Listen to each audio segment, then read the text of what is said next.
बिस्मिल्लाहिर्रहमानिर्रहीम। अस्सलाम वालेकुम व्यूअर्स, मैं वेलकम करती हूँ आपका अपने यूट्यूब चैनल ड्रेसिंग मेनिया पर। आज आपके साथ ऐसी शलवार की कटिंग और स्टिचिंग शेयर करने जा रही हूँ जिसके सामने की तरफ बेल्ट, पीछे की तरफ इलास्टिक और सामने की तरफ ज़िपर भी इंस्टॉल किया जाएगा। शलवार की लेंथ जो मैंने कट की है वो 36.5 इंचज़ लॉन्ग है। इसकी विड्थ 20 इंचज़ है जो कि खुल के 40 इंचज़ हो जाएगा क्योंकि ये डबल फोल्ड है। सेंटर सीट 14.5, पाइंचा 13 इंचज़ पे कट किया हुआ है और इसकी बेल्ट की हाइट 4 इंचज़ कट होगी, लेकिन इसकी गोलाई डिपेंड करेगी जब हम प्लीट्स वगैरह स्टिच कर लेंगे।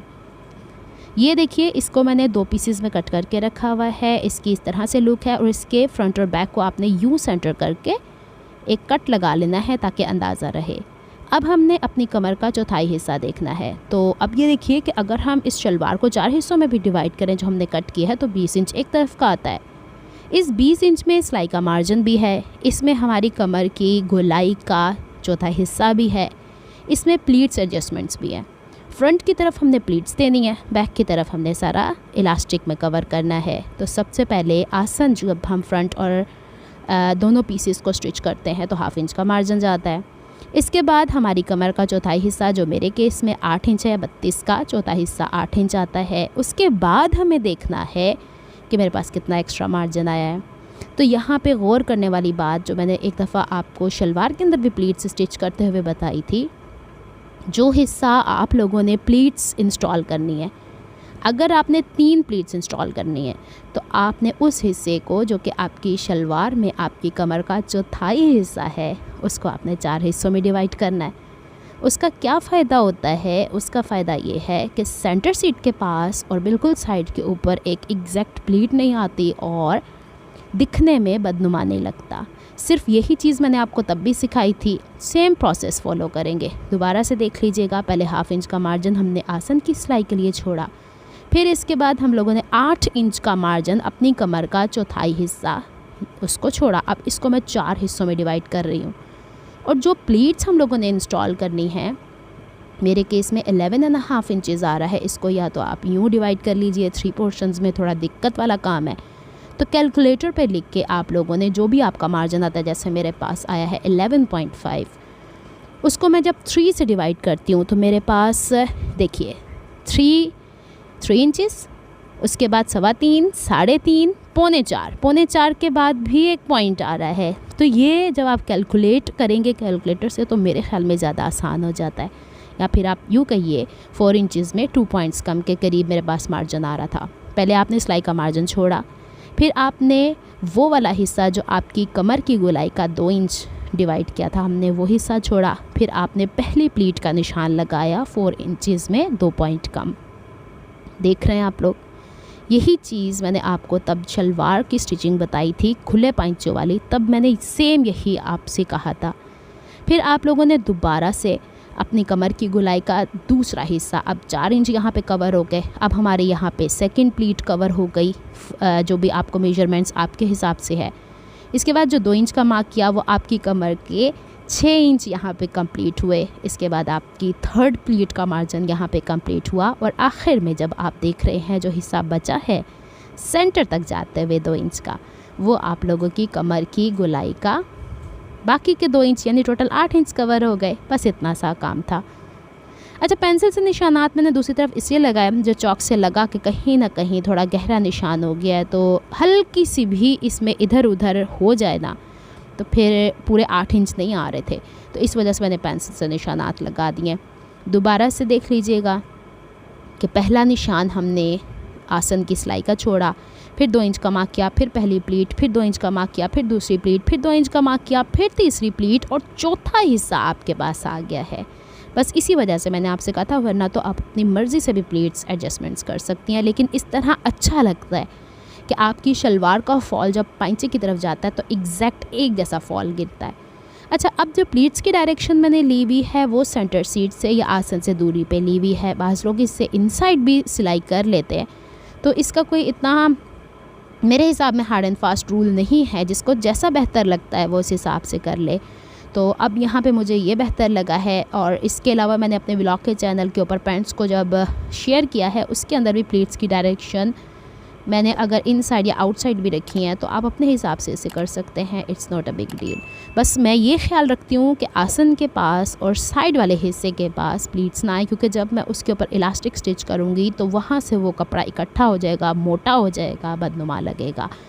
या फिर अगर मैं आसन के पास प्लीट लेकर बिल्कुल डायरेक्ट कोने में बना दूँगी तो आसन की सिलाई के अंदर बहुत ज़्यादा कपड़ा इकट्ठा हो जाएगा।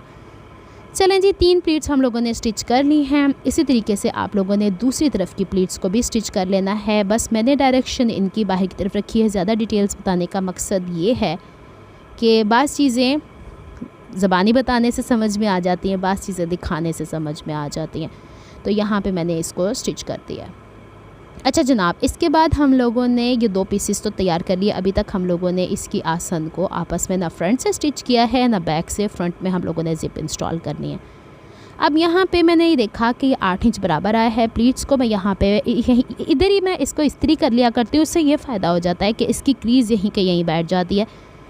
और फिर इसके बाद हम लोगों ने इसको जो कमर का हिस्सा मैंने बताया ना आप लोगों को कि बैक सेंटर सीट से फ्रंट सेंटर सीट से मैंने स्टिच नहीं किया, इसको ओवरऑल आप ज़रा यही मेजर कर लीजिएगा कि इसकी मेजरमेंट्स कितनी आई। मेरे केस में 29 इंचज़ में 28 दिखा रही हूँ, लेकिन front and back seam allowance मैंने इसमें से निकाला हुआ है तो 29 इंचज़ है। अब हम बैक से इसकी आसन को स्टिच करने वाले हैं। जल्दी से इसे स्टिच कर लेते हैं। और मैंने कोशिश की है कि जो कन्नी वाला हिस्सा होता है इस तरह की शलवार कटिंग में वो बैक की आसन में ले आए, क्योंकि बड़े अर्ज़ का कपड़ा जो 3.5 गज सूट का मिलता है, मैंने उसी से ये शलवार कट की हुई है। अच्छा, अब बेल्ट की बारी आती है। जो मैंने आपसे शुरू में कहा था 4 इंच हाइट तो होगी। शलवार की साइड से जो कपड़ा बचा है मैंने पूरे के पूरे ही 4 इंच की चौड़ाई की पट्टी कट कर ली है। इसको मैंने इस तरीके से डबल फोल्ड करके क्रीज़ बना ली है। अब इसे लंबाई में डबल फोल्ड करने के बाद मैंने इसे तकरीबन 30-31 इंच के करीब लंबाई में कट किया है, यानी 31 दूनी 65 62 इंचज़, क्योंकि मैंने आपको एक हिस्से की मेजरमेंट बताई थी ना, तो शलवार में तो ऑल राउंड आएगा। अब मैंने क्या किया कि जितनी चौड़ी मेरी इलास्टिक है उसी के हिसाब से बुकरम की चौड़ाई कट की है और इसके जो 11 इंच के करीब ये लंबी थी, इसको मैंने इसके एक हिस्से पे जो ऊपर आपको क्रीज़ नज़र आ रही से बनाने का मकसद ही यही था कि इसके साथ साथ रख के मैं यहाँ पे इस बुकरम को पेस्ट कर लूँ। अच्छा, ये मर्दाना बुकरम भी यहाँ पे लग सकती है। लेडीज़ फ्यूजिंग जो नेकलाइन में इस्तेमाल होती है मैं वो नहीं करती हूँ इस्तेमाल। ये वो वाली बुकरम आप देख रहे हो जो कि इस कपड़े को थोड़ा स्टिफ़ करने के लिए उमूमन मैं पैंट्स के पीछे लगा लिया करती हूँ। ये मैंने थोड़ी एक्स्ट्रा इस हिसाब से रखी हुई है कि ज़रूरी नहीं है कि लॉन के कपड़ों में ओवरऑल भी लगाई जाए, जहाँ ज़रूरत है। इवन कि इसके पाइंचे में भी मैंने यही इस्तेमाल किया है, ये ज़्यादा अच्छी रह जाती है। और फिर दूसरी तरफ भी मैंने सीक्वेंस का ध्यान रखते हुए इसको पेस्ट कर लिया। अब जो फ्रंट की आसन थी हमारे पास उसमें मैंने 1/2 इंच चौड़ाई के ऊपर और तकरीबन 12-13 इंच के करीब ये बुकरम पेस्ट कर ली, क्योंकि इस पर ज़िपर इंस्टॉल होना है ना, तो ज़िपर के लिए बुकरम होना ज़रूरी है। दूसरी साइड पे मैं लगाती हूँ ना, ये देखें आपको समझ में आ गई होगी। और यही फ़ायदा था कि हम लोगों ने प्लीट को 1/2 इंच दूरी पे भी रखा है। अब हम लोगों ने इसके ऊपर बेल्ट को ऐसे स्टिच करना है कि शलवार का सीधा हिस्सा नीचे की तरफ है और रॉन्ग साइड ऊपर की तरफ है, और जो हमने बेल्ट की तैयारी करके रखी हुई है उसकी फ्यूजिंग नीचे की तरफ है। सेंटर से स्टिच करते हुए फ्रंट की तरफ आएंगे, क्योंकि मैंने इसकी चौड़ाई थोड़ी ज़्यादा रखी हुई है। ये होता ही है कि बाज़-औक़ात कपड़े की चौड़ाई हमारे पास होती है ना जब, तो सिलाई करते करते कहीं ना कहीं थोड़ा बहुत तो खिंचाव आ ही जाता है ना, इस वजह से मैंने थोड़ा एक्स्ट्रा रखा था। 1.25 इंच की सिलाई यहाँ पे मार्जिन है, तो उस हिसाब से यहाँ पे एक चीज़ का ध्यान और रखना है कि प्लीट्स को हम लोगों ने जिस तरीके से स्टिच किया तो वो हल्की सी ना खुलान सा आ गया था उसके ऊपर, तो आपने प्लीट्स को बिल्कुल सीधा रखना है, क्योंकि हमने ऊपर प्लीट की सिलाई तो 1/2 इंच में कवर की है, लेकिन अब जो मैं इसके ऊपर सिलाई लगा रही हूँ वो तो 1.25 इंच की है ना। और नीचे से प्लीट्स का ये भी देखना है कि ये ना हो कि कपड़ा फोल्ड होके इसके अंदर स्टिच हो जाए। ये देखें, अब सेंटर से दूसरी तरफ हम लोग इसकी सिलाई लगा लेंगे और इसको अब हम ओवरऑल कंप्लीट कर लेते हैं। अच्छा, एक चीज़ का और ध्यान रखना है कि आप लोगों ने ये सिलाई कवर करते हुए आसन की तरफ ले जाते हुए जितनी हाइट पे यहाँ से ना, जितनी हाइट पे लेफ़्ट साइड पे स्टिच किया है उतनी ही हाइट पे राइट साइड को स्टिच किया। जैसे बैन लगाते हैं, पट्टी होती है एक, जितनी हाइट होनी चाहिए वैसा ही रहेगा। और ये एक्स्ट्रा अब यहाँ से सीधा करके कट कर देना है एक जितने मार्जिन के साथ। अब सिलाई का सारा मार्जिन हम लोगों ने बेल्ट की साइड पे शिफ्ट करना है। और फिर अब ज़िपर की बारी आती है। यहाँ पे इनविजिबल ज़िपर भी लग सकता था, मेरे पास यही अवेलेबल था तो मैंने इसी को लगाया, और ये भी ठीक रहता है, कोई इतनी बड़े इशू की बात नहीं है। ऊपर से इतना हिस्सा तो हमारा निकल ही जाएगा कट में, और यहाँ पे मैंने निशान लगाया जहाँ तक कि इसके स्टॉपर से ऊपर का हिस्सा आता है।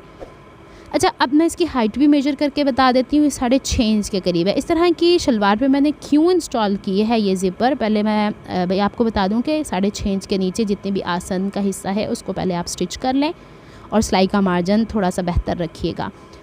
अच्छा, मैंने क्यों इस तरह की ज़िपर इंस्टॉल की है, क्योंकि देखें फ्रंट बेल्ट है, बैक इलास्टिक है, बाजुकात पहनते पहनते खिंचाव पड़ता है, तो अगर ये खुल रहेगा तो फिर फ्रंट की तरफ से जो बेल्ट है वो मुड़ेगी नहीं। आ गई बात समझ में? तो ये मेरे थोड़े पर्सनल एक्सपीरियंसेस थे जिसको बेस करते हुए मैंने इसको यहाँ पे इसको थोड़ा सा चेंज किया है। अच्छा, अब ज़िपर का मुंह नीचे की साइड पे कर लें और इस तरह से ये वाला हिस्सा खोल के पहले तो नॉर्मल फुट से ही आप लोगों ने सिलाई लगानी है और हाफ वुड के गैप से सिलाई लगानी है। मैंने मार्जिन ही इतना रखा हुआ है कि इसको ज़्यादा मार्जिन देने की ज़रूरत नहीं। ज़िपर को यूँ ऊपर की तरफ ले जाके इसे जहाँ तक हम लोगों ने बॉटम पे सिलाई लगाई है वहाँ तक आपने इसे कवर करना है। ज़रूरी नहीं है कि खींच तान के आखिर तक सिलाई लगानी है। बेल्ट के इस हिस्से को कवर करने के लिए दूसरी साइड पे आप लोगों ने ज़रूर निशान लगाना है, तभी आपकी ज़िपर सही रहेगी, वरना ऊपर नीचे होने का अंदेशा होता है, फिर बंद करना दिक्कत दे देगा। तो अब दूसरी तरफ भी हमने ज़िपर को बंद करके हाफ वुड के गैप से सिलाई लगानी। फ़िलहाल तक तो हाफ वुड के गैप से सिलाई लगा रहे हैं, फिर हम लोगों ने प्रेसर फुट चेंज करना है। कभी मैं कोशिश करूँगी कि इनविजिबल ज़िपर को भी इंस्टॉल करके बता दूँ, क्योंकि इस वक्त मेरे पास अवेलेबल नहीं थी, होती तो मैं ज़रूर वही यहाँ पे इंस्टॉल करती और वही ज़्यादा बेहतर रहती है। ये देखें, अभी तक तो ये है ना। तो अब हमने प्रेसर फुट चेंज कर लिया है और जितना करीब हो के इसके दंदाने जो हैं ज़िपर के, उसके या इसके टीथ्स जो होते हैं उसके करीब करीब ले जाके हमने सिलाई करनी है और ख़त्म वहीं पे करनी है। बढ़ा चढ़ा के आगे सिलाई नहीं लेके जानी है। ज़िपर का यही होता है। अच्छा, ये हाफ वुड जो होता है ना, इसमें आप धागा थोड़ा खींच के साइड पे करके ये ज़िपर बंद कर लें, खोल लें, दोबारा स्टिच करेंगे तो टांका वहीं से स्टार्ट होगा, धागा तोड़ना नहीं है कहीं पे। और अब दूसरी तरफ हम नीचे से ऊपर की तरफ सिलाई लेके जा रहे हैं और ये आराम से स्टिच हो जाएगी। जो मैंने आपको बताया है कि निशान लगाएंगे ना आप बेल्ट का, ये देखें जैसे मैंने ज़िपर यहाँ से खोली है तो प्रेसर फुट थोड़ा सा साइड पे कर लिया था, लेकिन धागा नहीं कट किया था। ये थोड़ी थोड़ी सी चीज़ें होती हैं। अब यहाँ पे मैंने कपड़ा थोड़ा सा हल्का सा इसके ऊपर बढ़ा के रख दिया है ताकि इसकी लुक इनविजिबल ज़िपर की तरह की आए। अब इसका ये हिस्सा कैसे कवर करेंगे, इसे खोलते हैं तो यूँ होता है, खोलते हैं तो यूँ होता है। तो अब हम क्या करेंगे, ऐसे ही इसका मुंह जो है ना, ये वाला हिस्सा जो एक्स्ट्रा है, हमने इसीलिए शुरू से सिलाई नहीं किया था, इसको फोल्ड कर लेंगे और बेल्ट वाले हिस्से को यूँ फ्लिप करके बैक की साइड पे ले जाएंगे और जहाँ तक हमारी बेल्ट की हाइट की सिलाई है वहाँ तक सिलाई लाएंगे। अच्छा, प्रेसर फुट अभी भी चेंज नहीं किया तो वो आपको ख़ुद गाइड करेगा कि कहाँ पे आपकी सिलाई है, वहाँ पे लेके जाएगा। एक्स्ट्रा मार्जिन यहाँ से आपने कट कर देना है और इसे यूँ फ्लिप कर देना है, तो ये आराम से ज़िपर का ये वाला हिस्सा भी बाहर आ जाएगा और एक्स्ट्रा मार्जिन भी अंदर इसके कवर हो जाएगा। तो अब हम इसको दूसरे हिस्से को भी ऐसे ही कंप्लीट करेंगे। नीचे से देखें ना, हिस्सा खुला है, इसे हम बाद में सिलाई करते हैं। दूसरे हिस्से को भी ऐसे ही हम लोगों ने, अच्छा यहाँ पे ना इसका स्टॉपर ऐसा है कि वो उसका है मेटल का, तो आप लोगों ने बिल्कुल ही स्पीड से मशीन नहीं चला देनी, थोड़ी ध्यान के साथ एक्स्ट्रा मार्जिन यहाँ से कट कर लेना है और फिर इसे फ्लिप कर देना है। और फ्लिप करने के बाद आप लोग एक दफ़ा ज़िपर को बंद करके देख लीजिएगा, ये देख लें बिल्कुल सही हो गया। ठीक है जनाब, अब बारी आती है कि इसके बेल्ट को और बैक के हिस्से में हमने इलास्टिक को कैसे इंस्टॉल करना है। तो इलास्टिक मैंने 15 इंच चौड़ी कट की हुई है। ये इलास्टिक मेरी थोड़ी सी फ्लेक्सिबल ज़्यादा है। मैं अगर इसको, जितनी मैंने बेल्ट तैयार की 16 इंच फ्रंट की, तो अगर इसे 16 ही रखती हूँ ना तो बहुत ज़्यादा खुली हो जाती है। आप अपने हिसाब से एडजस्टमेंट्स देख लीजिएगा। अब हम इसको यूँ इस तरीके से बैक की तरफ कपड़े को फोल्ड करते जाएंगे और सिलाई का जो हमारे पास सारा मार्जिन है उसके अकॉर्डिंग इसके ऊपर, पहले अगर आपको मुश्किल होती है तो आप कच्चा कर सकते हैं। तो जो गढ़ा आ रहा है, अच्छा ज़िपर से तकरीबन हाफ़ इंच की दूरी पे आपने सिलाई स्टार्ट करनी है और जहाँ पे एंड करनी है हाफ़ इंच की दूरी पे ही ख़त्म कर देनी। ज़िपर के करीब भी अगर सिलाई लेके चले जाएंगे, ज़िपर खुलना बंद होना बंद हो जाएगी।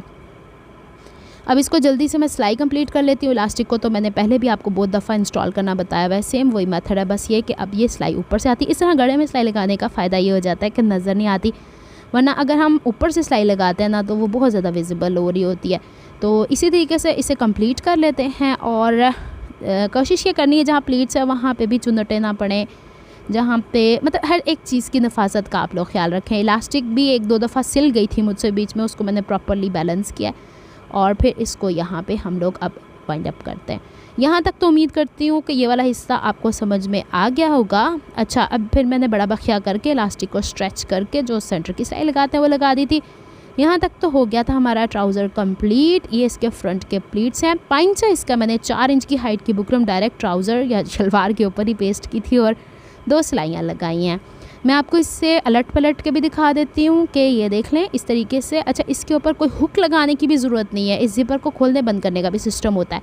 बैक के इस हिस्से पे तो ज़िपर छुप गया था, यहाँ से मैंने इसके साथ एक्स्ट्रा कपड़ा रख के और लेफ़्ट साइड के ऊपर मैंने इसकी सिलाई लगा दी है ताकि ज़िपर यहाँ से डिस्कम्फर्ट ना दे। और इसके पीछे कपड़ा लगा दिया हुआ है डबल फोल्ड करके। अगर आपको मेरी एफर्ट्स पसंद आती हैं तो please like my videos, subscribe to my channel, hit on the notification bell for more updates. अच्छा, इस ज़िपर की कुंडी को नीचे की तरफ दबा देंगे ना तो ये लॉक हो जाती है। इसका मतलब इतना कोई नहीं होगा कि स्ट्रेच होकर खुलने लग पड़ेगी, इसलिए मैंने कोई हुक्स वगैरह नहीं लगाया, वरना आप बैक की तरफ पैंट्स वाले हुक्स भी लगा सकते हैं अगर आपका दिल चाहता है तो।